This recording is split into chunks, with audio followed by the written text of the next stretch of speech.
त्याच्यासाठी लेख बाळ असायला कट पण करूया. कट करायलाच लागणार कारण एवढं मॅनेज करणं होणार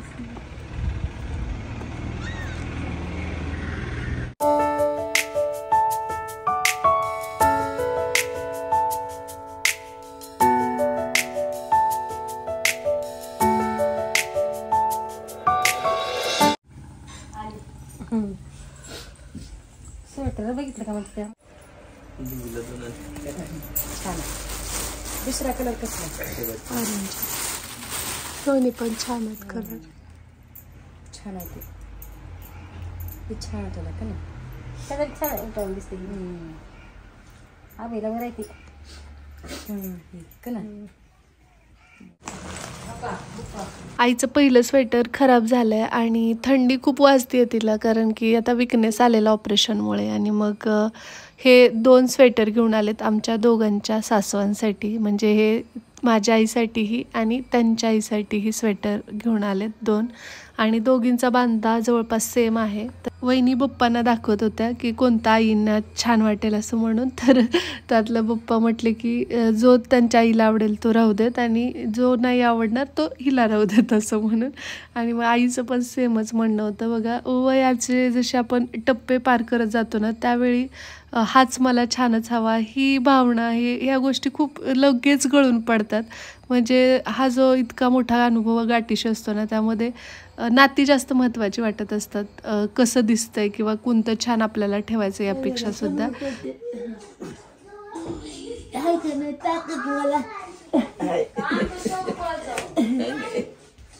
असं बसायचं होते म्हणा तिथं दम येत आहे का त्याच्यावर ती लोड येते तसला बेड पाहिजे बेड तिथं होता ग असं फिरवलं ना लय सोपं जाईल. उठून बसलेली होत होत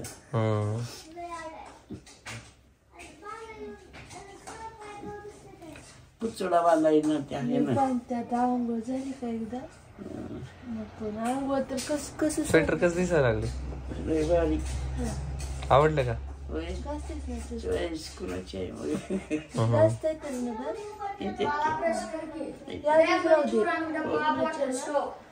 तू काय उठावं बघायचं नाही थोडे दिवस तरी जाऊ पण सगळं धुवून स्वतंत्र राहा तुला आणखी वाटलं की तिथेच ठेव आणि पुन्हा ते सगळं मी क्लीन करून टाकतो गरम पाणी करते पुन्हा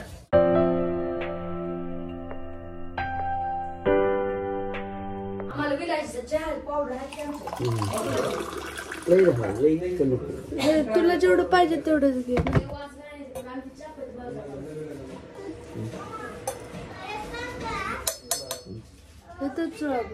मी हे सगळं धुवून टाकते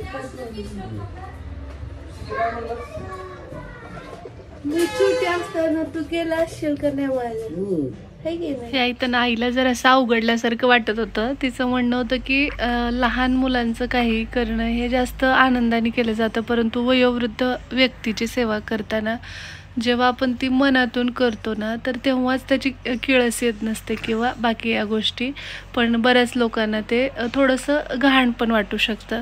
तर मी तिला तेच सांगत होते की तुला अवघडल्यासारखं वाटायची काहीच गरज नाही कारण की आम्हाला तू लहानाचं मोठं केलंस आमची शू सगळ्या गोष्टी तू केलेल्या आहेस तर तुझ्या वाईट वेळेमध्ये किंवा तुला जेव्हा आमची गरज आहे त्यावेळी आम्ही ते केलं तर ते कुठे बिघडलं. पण ते म्हणतात ना की एक मानसिकता आणि माइंडसेट आपला झालेला असतो आणि नेहमी एक म्हण आहे बघा की आपले जे पाय आहेत ना तर ते पाठीकडे वळत नाहीत तर पोटाकडे वळतात असं काहीतरी म्हणतात वयोवृद्ध माणसं. तर कुठेतरी काही त्याच्यामध्ये तथ्य आहे परंतु आपण जर प्रत्येकाने असं समजलं की घरातले जे काही वयोवृद्ध आहेत ते अगदी लहान मुलांसारखी मेंटॅलिटी झालेली असते त्यांची आणि त्याप्रमाणेच ते वागतात तर त्या वेळेत त्यांना तशा पद्धतीने आपण ट्रीट केलं तर कुणी दुखवलंही जात नाही आणि त्यांना न्यूनगंडही येत नाही. तर या छोट्या छोट्या गोष्टींची काळजी घेतली तर तितकं जास्त काहीच क्रिटिकल होत नाही असं मला वाटतं. बरं यावर तुमचं मत काय आणि तुमचा अभिप्राय काय ते सुद्धा मला जाणून घ्यायला नक्कीच आवडेल कारण की आपल्या कमेंट बॉक्समध्ये आजकाल खूप छान विषयावरती खूप सुंदर असे संवाद साधले जातात आणि मला खूप भारी वाटतं की म्हणजे इतकी वैचारिक लोक आपले व्लॉग पाहतात. म्हणजे खरं तर मी पामरच आहे आणि तेवढी माझी पात्रताही नाही, परंतु तुम्ही मला इतकं त्या याच्यावरती आणून ठेवलं ना, त्यासाठी खरंच मनापासून तुमचे आभार. कारण अशा चर्चा होणं खूप गरजेचं आहे आणि हे जे विषय आहेत ना, बऱ्याच जणांना असं वाटतं की म्हणजे दुर्लक्षितच आहेत ते आणि वयोवृद्ध लोक जे आहेत त्यांना बऱ्याच गोष्टीतून जायचं असतं, पण त्यांचा तो प्रवास सुसह्य आपल्यामुळे बऱ्यापैकी होऊ शकतो आणि त्यावरती दुर्दैवाने वाच्यता केली जात नाही किंवा ते मुद्दे कुणी उचलतही नाही. परंतु आपल्या कमेंट बॉक्समध्ये काल आईचं ऑपरेशन झालं, तर जावई आणि सासूचं नातं याविषयी सुद्धा बरंच काही बोललं गेलं जे खरंच खूप मार्मिक होतं. त्यानंतर अजून काही गोष्टी आहेत ज्यामध्ये म्हणजे वयोवृद्ध झाल्यानंतर किंवा वयस्कर व्यक्तींचे काही त्रास असतात, तर त्याला आपण कसं घेतलं पाहिजे याविषयी सुद्धा बऱ्याच जणी खूप छान छान बोलल्या. तर खरंच खूप छान वाटलं मला तुमचं म्हणजे जो कन्सर्न आहे तो पाहून.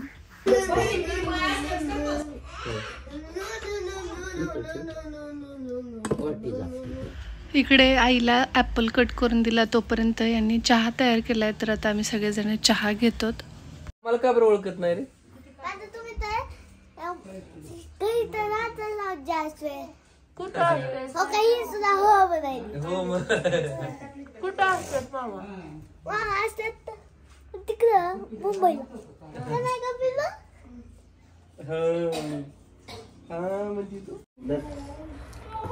भाऊ आहे तुला.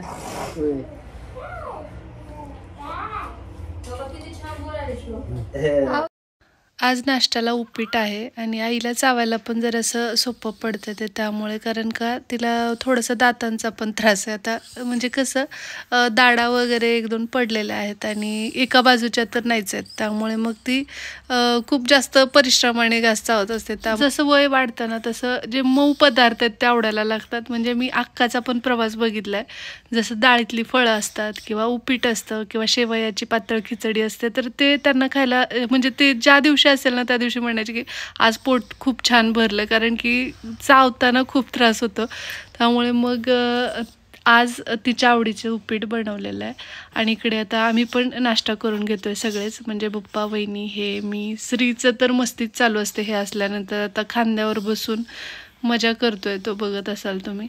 आणि आता खाऊन झालंय, थोडंसं पोटात भर पडली की जरा बरं वाटतं. मग परत हालचालही होणं गरजेचं आहे आणि सकाळी एकदा झाडून मारलेलं आहे, परंतु घरात लहान मुलं आहेत तर त्यामुळे कचरा हा होतोच. तर नाही म्हटलं तरी 3-4 वेळा तरी सहज घर क्लीन करावंच लागतं, म्हणजे झाडून मारायलाच लागतं. आणि इथं ना ऊन येतं घरामध्ये, त्यामुळं खूप बरं पडतं. बाळाला सुद्धा इथं टाकते मी बऱ्याचदा, पण आज ऊन आलेलं नाही आहे अजून आणि त्यामुळे मग आता इथलं सगळं आवरून घेते, अगोदर क्लीन करते आणि परत फरशी पण पुसून घ्यायची आहे, कारण की आता बऱ्यापैकी डाग पडलेत. आणि डेली खरं तर हे करणं खूप गरजेचं असतं, पण लहान मूल घरात असेल आणि खूप सारी वेगवेगळी कामं असली ना की मग ते थोडंसं दुर्लक्षित होतं. पण घरात पेशंट असल्यास तर प्रकर्षाने या गोष्टी करणं अत्यंत गरजेचं आहे. आणि त्यानंतर आंघोळ वगैरे आटोपली, घर क्लीन झाल्यानंतर मग मी केस धुतले, कारण का थोडंसं फ्रेश वाटतं बघा हेअर वॉश केल्यानंतर. आणि आता इथं कपडे वगैरे वाळत घालते, कारण लवकर सुकतात वरी गच्चीवर. नाहीतर आम्ही इथं गॅलरीमध्ये वगैरे काही टाकतो, परंतु आता पिल्लूचे कपडे तसे जास्तच असतात. दिवसभर तिला डायपर वापरत नसल्यामुळे तर सगळ्यात जास्त कपडे तिचेच असतात. छोटे छोटे बारीक सारीक दररोज नाही बरं आहे ना, पण ते हायजीन राहते ना चांगलं. डेली क्लीन करते. स्वेटर पण धुतलं, सांडती वगैरे. औषध लागते कधी. बाळाचे हातमोजे, पायमोजे, त्यानंतर टोपी, कानटोपी असते ना, तर ती असं 2-3 तरी पडतातच, कारण का म्हणजे स्पेअरमध्ये ठेवावं लागतं. पिल्लू कधी काय ओलं करते, कधी हात तोंडात घालते, तर मग ते ओलं होऊन परत खराब होतंच. त्यामुळे मग आणि स्वच्छता राखण्यासाठी तर डेली बेसिसवर या गोष्टी क्लीन करणंही गरजेचं आहे. का क्लीन करायचं, कारण की तोंडात घालते ते. हो ना. आणि केस धुतले तेवढ्या वेळेस कंगवा, क्लचर ह्या सगळ्या गोष्टी क्लीन केल्या ना काय होतं माहिती का, परत कोंडा होत नाही ना, आपापले कंगवे वापरलं असतं अजिबात नाही. आपण या छोट्या छोट्या गोष्टी असतात इग्नोर केल्यास ना पुन्हा दवाखान्याला खूप पैसे घालावे लागतात. स्किन डिसीज तर शक्यतो संसर्गानेच होते. हो ना. पिल्लूचं तिच्याच जास्त असतात कपडे. दुनियामध्ये सगळ्यात जास्त कपडे पिल्लूचेच आहेत आमच्या. कारण का आता तिला म्हणजे सतत दिवसातून का 2-3 वेळा होतातच असे चेंज करणं, कारण तेच ते कपडे ठेवले ना तिला पण वाटलं नव्हतं हे परत दिवस येतील म्हणून बरं का, आहे का नाही. काही जण असं म्हणतात का बरं तुम्हाला स्वतःवर विश्वास नव्हता. तसं नाही. आपण खूप छान मंडळी आपल्याला लाभलेले आहेत, पण काही 1-2 असतात जे निगेटिव्ह वेनी घेतात, तर त्यांच्यासाठी फक्त म्हटले. तसं कसं आहे माहितीये का, मूल होऊ देणं सोपं आहे, परंतु त्याची सांभाळ करणं जबाबदारी घेणं वाटतं तेवढं सोपं नाही, आहे की नाही. त्यासाठी मेंटली फिजिकली आणि इकॉनॉमिक तिन्ही बाजूनं सक्षम पाहिजे तर होऊ देण्यात अर्थ आहे. त्यामध्ये दोघांची पण मानसिकता आहे. आणि विशेषतः त्या आईची खूप हॅरेसमेंट आहे बरं का. जर पूर्ण मॅच्युअर असेल ती महिला, मानसिक तयारी असेल तर होऊ देण्यात अर्थ आहे की नाही. आता काय त्रास सगळ्यात अवघड जॉब कुठला आहे तर मी तर म्हणेन बघा आई होणं सगळ्यात अवघड आहे. आपण एखाद्या कुठला जर बाहेर जाऊन जरी जॉब केला, पर्टिक्युलर टायमिंग असतो, वेळेत आपल्याला रेस्ट मिळते, सगळ्या गोष्टी असतात, परंतु आईला रेस्ट हा प्रकार नसतो. ते बाळाच्या रिक्वायरमेंटनुसार तिला उपलब्ध व्हावं लागतं आहे की नाही. आणि त्या बाळाला थोडा जरी त्रास झाला तर मग आईचा विषयच वेगळा आहे की नाही. काय आजारी पडलं तर रात्रंदिवस पळणं, सारखं चिंता, मग तिचं वैयक्तिक काय म्हणतात तिला हेल्थची खूप परेशानी होती आहे की नाही. त्यामुळं सगळ्यात कठीण जॉब कुठला असेल तर तो आईचा आहे. चला आता जेवण करून घेतो आम्ही. कपडे वाळत घातले, त्यानंतर केस लगेच सुकवले आणि विंचरून पण घेते, कारण परत गुंता निघत नाही आणि लगे हातो आत्ता विंचरले तर विंचरले, नाही तर तसेच राहतात. केसांची लांबी खूप वाढली आहे, तर केस गळायलेत खूप. हे इतके जास्त ना त्यामुळं असं कटच निघायला.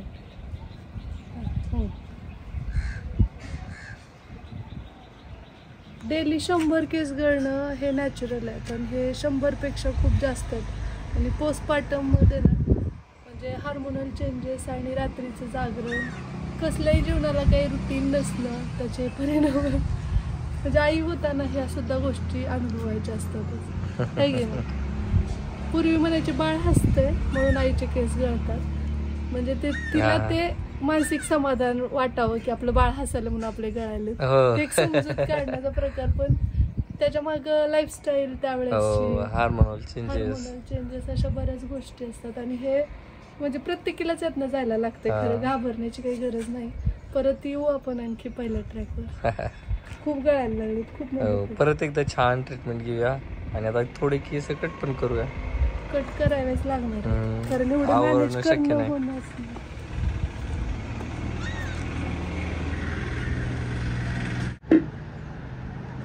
पिलू झोपले तोपर्यंत एका कामात 4-5 कामं करायला लागतात, कारण की ती उठली की विषय संपला. हातातला हातात ठेवून तिच्याकडे बघायला लागतं, नाहीतर मग ती रडायचंच थांबत नाही. आया घे, आया घे, हे 2 तर पक्केवाले डायलॉग. आईला लय छान म्हणते, घे ग, राग आला की घे ग. आमचं कॅलेंडर गेलं कॅलेंडर.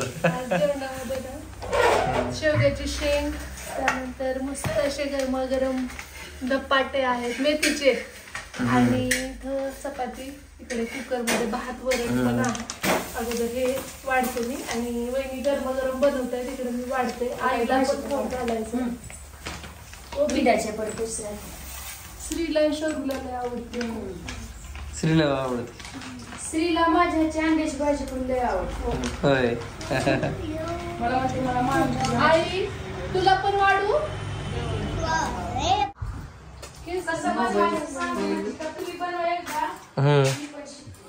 ते आमचं पार्टनर आहे, ते बनवते.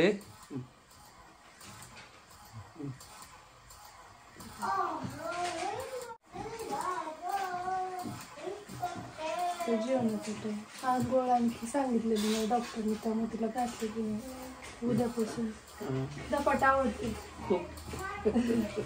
आणि ही भाजी नाही कोबी बी नको आता. धपाट सगळं फेवरेट आहे.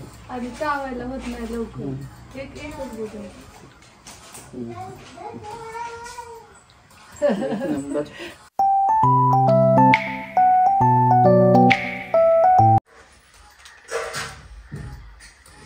तुला फ्रेश वास स्वच्छ निघतंय ते.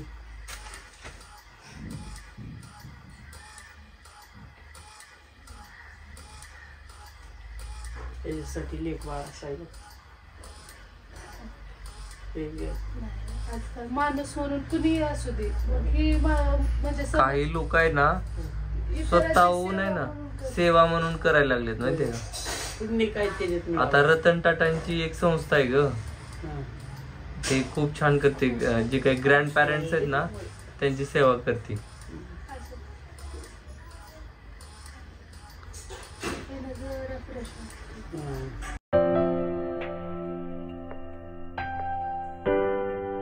आपण म्हणतोय दुनिया बदलायला लागली, पण चांगलं पण काम करणारे लोक पुढे यायला लागले. जग पुढे चांगलं काम करणारे लोक आहेत म्हणूनच जग करायला लागले. जेवढे वाईट प्रवृत्ती आहेत तेवढे चांगले पण आहेतच. हा ना, का नाही? संतुलन जर ढासळलं तर विनाश व्हायला उशीर नाही होत. हॉस्पिटलमधून आलं ना म्हणजे पेशंटला तर आल्याबरोबर आंघोळ करावीच वाटते, पण सोबतच्यांना सुद्धा. आणि डॉक्टरांनी आईला सांगितलं की आजच नको म्हणून. तर त्यामुळे मग ते वाईप्स जे असतात त्याच्याने मी पुसून घेते तिला वेट वाईप्सने, जेणेकरून फ्रेश वाटेल. आणि त्यानंतर म्हटलं की मग तेल पण लावून देते, म्हणजे तिला जेणेकरून असं स्वच्छ वाटावं असा माझा प्रयत्न होता. तिच्या बसून का हो मन माझे गेले खचून, रात्री माझ्या स्वप्नात आले राम लक्ष्मण विभीषण. हा जो प्रसंग आहे ना, जेव्हा मी आईला हेअर ऑइल करत होते तर मला माझं लहानपण आठवलं, जेव्हा मला असं पकडून आई बसवायची, नाही केसांना तेल लावलंच पाहिजे म्हणून, आणि मी पळून जायचे. परत मला ते शोधून आणायचे आणि परत मग ते छान मसाज करून 2 वेण्या घालायची. तर आज ते स्टेज आलं की आईच्या केसांना मी तेल लावते आणि खरंच खूप भारी वाटतं जेव्हा आईची आई होण्याचं सौभाग्य लाभतं. कारण खूप कमी लोकांच्या नशिबात हे सुख असतं असं मला वाटतं. कारण आपापल्या जीवनात आपण इतके व्यग्र आणि व्यस्त होऊन जातो की या गोष्टी कधी हातातून निसटतात हे पण लक्षात येत नाही. त्यामुळे थोडासा वेळ आपल्या म्हणजे जे कुणी वरिष्ठ आहेत, मग आई असेल किंवा सासूआई असेल किंवा वडील असतील किंवा सासरे, मॅटर ते करत नाही, पण वरिष्ठांसाठी नक्कीच काढायला हवा, जेणेकरून त्यांना ते आपल्यासाठी किती खास आहेत, किती स्पेशल आहेत हे आपण त्यांना फील करवलं तर त्यांचं जगण्यावरचं प्रेम अजून जास्त म्हणजे वाढतं आणि पर्यायाने ते खुश राहतात. आणि ते खुश असले की अंतिमतः सगळं छान छान होत जातं. कारण मोठ्यांचे आशीर्वाद कधीच वाया जात नाहीत आणि ते मिळवण्यासाठी खूप जास्त एफर्ट्स आपल्याला घ्यावे लागतात. त्यातलाच हा एक भाग.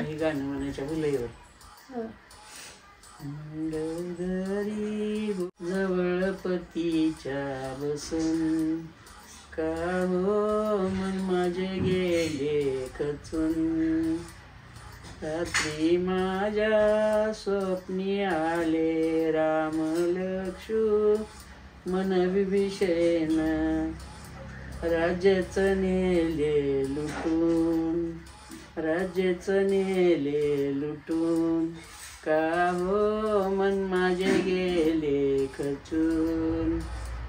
ही आपली मंडळी रावणाला बोध करीत होती की त्या सीतेचा नाद सोडा, मला वाईट वाईट स्वप्न पडायली. ती स्वप्नात राज्य माझं लुटून नेलं, तुमचा घात केला अशी म्हणून सांगत होती. पण त्या रावणाला कधीच पटलं नाही, कधीच.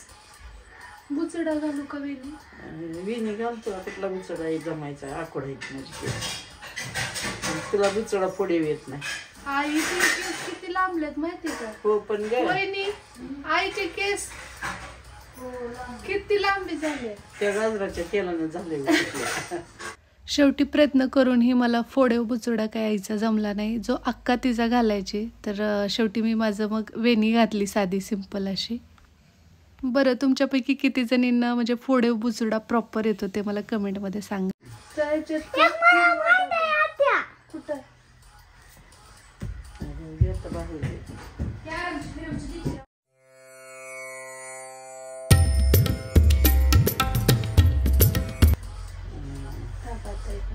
मागच्या 3 दिवस आईला कसल्या प्रकारचे म्हणजे कुंकू किंवा आंघोळ, त्यानंतर बाकी जे काही शृंगाराचं साहित्य असतं ते काहीच नव्हतं. तर तिच्या गळ्यातलं मंगळसूत्रसुद्धा ऑपरेशनच्या वेळी काढलं गेलेलं होतं आणि ते आत्तापर्यंत तसंच होतं. सो म्हटलं घरी आल्याबरोबर तिची आल्यापासून मिठी होती की माझं मंगळसूत्र अगोदर घाला म्हणून.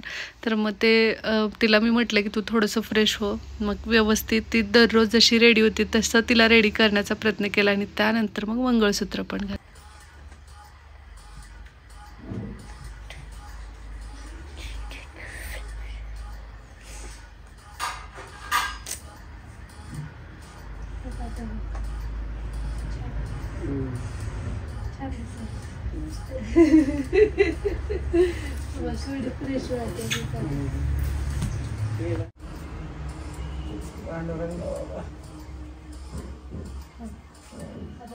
किती छान झोपली, स्वच्छ एकदम गदगदले सगळं. तुला येईल का झोप आता? मला कुठे वेळा मिळते झोप. त्यानंतर आईने जरा वेळ आराम केला. मग मी थोडंसं एडिटिंग वगैरे माझं आवरून घेतलं आणि पिल्लू पण झोपली होती तोपर्यंत. मग आईला विचारलं की काय हवं, तर तिने फरमाईश केली होती भजीची. तसं तर ती हॉस्पिटलमध्ये होती तेव्हाच शुद्धीवर आल्यास काय खायचं म्हटल्यास वडापाव म्हटली होती, पण डॉक्टर म्हणले होते की आत्ताच नको, कारण तिला कफाचा त्रास होता आणि तेलकट नको म्हणून. पण आता तिचा कफ पण राहिला आहे आणि छान हेल्दी झाली होती. पण तिला भजी या गोष्टी खूप आवडतात, तर मग मिरची भजी करायचा बेत होता आणि इथं आता मी तेच बनवते. म्हणजे झोपेतून उठलं की लगेचच हे सर्व करता यावं या हिशोबाने. आणि घरात सगळ्यांनाच आवडतं बघा. निमित्त एक व्यक्ती असते कधीही की या व्यक्तीला पर्टिक्युलर आवडते म्हणून आपण त्याच व्यक्तीला ते सर्व करत नसतो, तर सगळेजण त्या निमित्ताने खातात. त्यामुळे मग सगळ्यांसाठीच इकडं भजी बनवते मी. आणि सगळ्यांशी म्हणजे घरातलं माहोलच खूप वेगळं असतं बघा. जेव्हा केव्हा सगळेजण असतात त्यात, स्पेशली हे जेव्हा पण येतात ड्युटीवरनं आणि आता सगळेजण आम्ही आहोत आणि फक्त त्यात मिस भैयाला कधीतरी करतो, कारण तो ड्युटीवरनं आला शेतातनं असं होतं. पण आज तोही घरी होता, त्यामुळे मग सगळेच मिळून एकत्र भजीचा आनंद घेणार होतो. आणि खरं सांगू का, सगळे एकत्र असण्यात एक वेगळीच मजा असते. आणि त्याच्यामध्ये स्पेशली जेव्हा काही असं वेगळं बनवलं जातं ना, म्हणजे साधी एक कॉफी जरी असेल ना तरी पण तो फील तर येतोच. परंतु आता आई आजारी आहे आणि तिला त्या ह्याच्यातनं केअर करण्यासाठी बरेच सारे जोक हे त्या गोष्टी पास केल्या जातात आणि वहिनी आणि हे एकत्र होतात आणि मग यांची टीम बनते. त्याच्यामध्ये पप्पा त्यांना म्हणजे कुठेतरी मोरल सपोर्ट देण्यासाठी उभे असतात आणि मग भैया, मी आणि आमच्या दोघांच्या पाठीशी आई असते. आणि असे खूप साऱ्या गोष्टीवर वादविवाद संवाद चालत असतात आणि मजा येते, खरंच मजा येते. आणि ह्या गोष्टी मी कोल्हापूरमध्ये प्रचंड मिस करते. तर इथलं झालं आता, आवरलं माझं आणि लगे हा तो किचन काउंटर पण क्लीन करते, कारण परत हे सगळं असंच राहून जातं आणि खाल्ल्यानंतर खूप आळस येतो. हा नेहमीचाच अनुभव आहे. त्यामुळे मग म्हटलं की अगोदर हे सगळं आवरून घेते आणि त्यानंतर खायला बसते. आता मिरची भजी काही जणांना आवडतात, त्यानंतर ब्रेड पकोडे, त्याच्यामध्ये ह्यांच्या हातचे जे कांदा भजी असतात ना, तर ती तर सगळेजण खूप आवडीने खातात आमच्यात. आणि भैया मी मिरची भजी आवडीने खातो. तर तुमच्यापैकी म्हणजे कुणाकुणाला मिरची भजी आवडते ते सांगा. आणि कांदा पकोडे जे असतात तर ते तर सगळ्यांनाच आवडतात, पण मिरची भज्याचे लवर कोण आहे ते सांगा. त्यासोबत एक चहा मस्तच होऊन जातं. तर अशा पद्धतीने आईची रिकव्हरी सुरू आहे. आम्ही सगळेजणच घरातलं प्रत्येकजण काळजी घेतच आहे. सो कसा वाटला तुम्हाला आजचा ब्लॉग ते कमेंट बॉक्समध्ये सांगा. होप आवडला असेल तर व्हिडिओला लाईक करा, शेअर करा आणि सबस्क्राईब करायला अजिबात विसरू नका. चला भेटूया लवकरच उद्याच्याच नवीन ब्लॉगसोबत. तोपर्यंत जय हिंद, जय महाराष्ट्र, जय जिजाऊ, जय शिवराय.